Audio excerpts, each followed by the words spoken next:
Got another A-list coming your way, y'all. Got another A-list coming your way. Gotta do it right. Because while we're sitting there talking, okay, while we're sitting there talking about the greatest shooters, three-point shooters, because we just talking shooters. I threw Andrew Toney in there, former Philadelphia 76ers for the 8th. Yeah, I was about 7 years old. We talk about three-point shooters in NBA history. Let's get this party started. Number 5 on the list, the one and only Kyle Korver.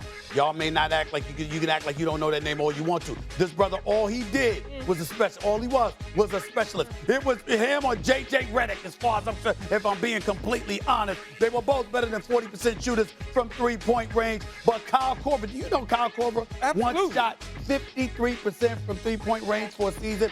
And in the 19 years he's been in the NBA, 15 times, 15 seasons, he shot over 40%. So the brother is special, okay? All time, Kyle Korver's number 5. Number 4 on the list, I got to take clutch into this consideration. The one and only Reggie Miller, one of the greatest shooters in NBA history.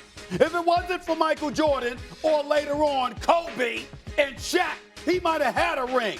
The brother hit one clutch shot after another in Indiana with Antonio and Dale Davis, with Rick Smith, with Jalen Rose, with the crew, everybody. The brother got Chris Mullin and them. Got to the finals. They just weren't the better team. Not choke, Keyshawn. They weren't the better team. Reggie Miller is on that list at number 4. At number 3, the second part of the Splash Brothers, scheduled to return in a matter of days, if not a couple of weeks. The one and only Klay Thompson, one of the greatest shooters in NBA history, a 3-time champion, a marksman extraordinaire, a career 41% shooter from three-point range. The brother has never shot less than 40% from three-point range in a season in his entire career. We don't give him the love that he deserves, richly I might add. That brother's one of the greatest shooters in the history of basketball, okay? He might have been top 2, but I ain't gonna take it away from the next brother. Ray Allen, the current three-point champion. Jesus Shuttlesworth, a champion in Boston, a champion in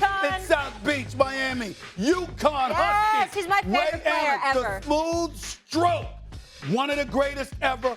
Gotta give him love, no doubt. But number 1 on the list is an easy one. Talk to me. He is the greatest shooter God has ever created. I am talking about the man himself, who's going to Madison Square Garden tonight to make Knicks fans everywhere, including myself, humble ourselves to the throne that he has created as a marksman, the one and only Stephen Curry. It's got to the point where if your last name is Curry, we expect you to know how to shoot the damn ball. Because Steph Curry, for the Philadelphia 76ers, a pretty damn good shooter. He just ain't this brother right here.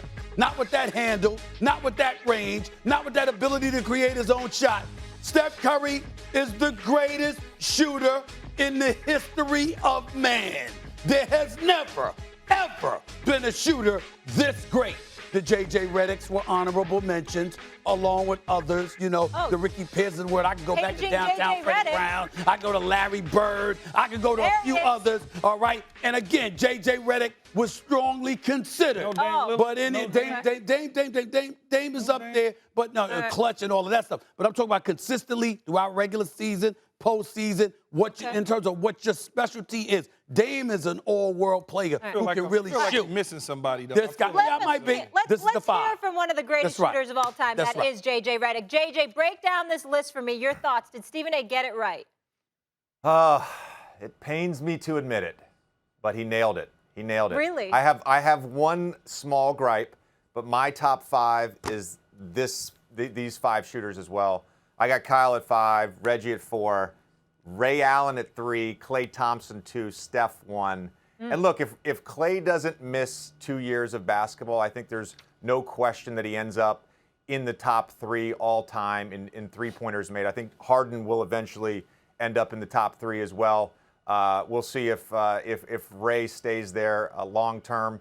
But the amazing thing about, if you look at the list of all the great shooters in the NBA, and you see the uptick in volume over the last 10 years and the current uptick amongst young players like Donovan Mitchell, like Duncan Robinson, like Trae Young, this list in 10 years, 12 years is going to look remarkably different. So I think I retired. I was 15th all time in three-pointers made. In 10 years, I might be out of the top 50. Okay, I just want to let the world know. A few minutes ago, JJ Redick had a problem with me prognosticating, but he just did. But that's okay. That's okay. I understand. It's fluid. It's fluid. I get all of that. That's number one. Number two, here's where you got me, Jay. I will tell you, I was thinking Klay Thompson to myself, and the very two things you brought up is the reason I didn't put him at number two. Number one was that he had been gone the last 2 years. And number two, it was more nostalgic than anything else. Ray Allen is the current all-time three-point champion, okay? Steph Curry's about to eclipse him tonight.